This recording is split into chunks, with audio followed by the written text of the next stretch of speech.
আমরা সেনসিটিভ বলছি, আবার আমরা নিজেরাই পদ্ধতির বাহিরে চলে যাচ্ছি। তাহলে মানে পরস্পর একটা সাংঘর্ষিক বিষয় হলো কিনা? আমার কাছে পদ্ধতিটা অনেকটা নিরাপদ মনে হয়েছে আর আলহামদুলিল্লাহ। আর স্পেশালি যে পদ্ধতির তে আ আপনারা যে সুন্নাতে আপনার যে পদ্ধতিটা অবলম্বন করছেন, এখানে আমার বড় ছেলে, ওর তো বয়স এখন ১০ বছর।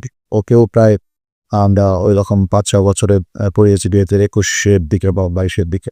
আলহামদুলিল্লাহ এরপর এরা ২ জন টুইন, এদের ২ জনাকেও তো আজকে সম্পন্ন করলাম আল্লাহর রহমতে। হ্যাঁ? তো আ আমরা আমাদের বড় ছিল, ওর ক্ষেত্রে তো কোনো ডিফিকাল্টিজ পাইনি। ইনফেক্ট মানে খুবই সহজভাবে এই যে ব্যান্ড পড়ে যাচ্ছে, চলাফেরা করছে, আ তারপর এ আ নরমাল কিছু প্রসিডিউর ভিতর দিয়ে যাচ্ছে। ছোট ২ জন ওরাও তো আলহামদুলিল্লাহ সম্পন্ন করল। সুতরাং আমার যেটা বলবার জায়গা হচ্ছে, এটা প্রতিটা অভিভাবকের আ এটা দায়িত্ব। দায়িত্ব নিয়ে আমার মনে হয় এটা ৫-৬ বছর এই বয়সের মধ্যেই সম্পন্ন করে ফেলা ভালো আরকি। এর থেকে আরো যদি অনেক ক্ষেত্রে আরো আগেই করতে পারলেও অনেক ভালো। প্ল্যানে কথা বলে তো অনেকগুলো কথা বলা যাবে আরকি। একই ধরনের কাজ বিভিন্ন জায়গায় বিভিন্ন দিকে হচ্ছে।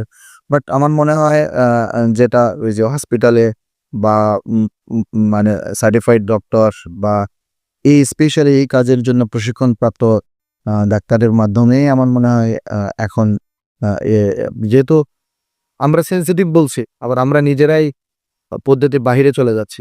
তাহলে মানে পরস্পর একটা সাংঘর্ষিক বিষয় হলো কিনা?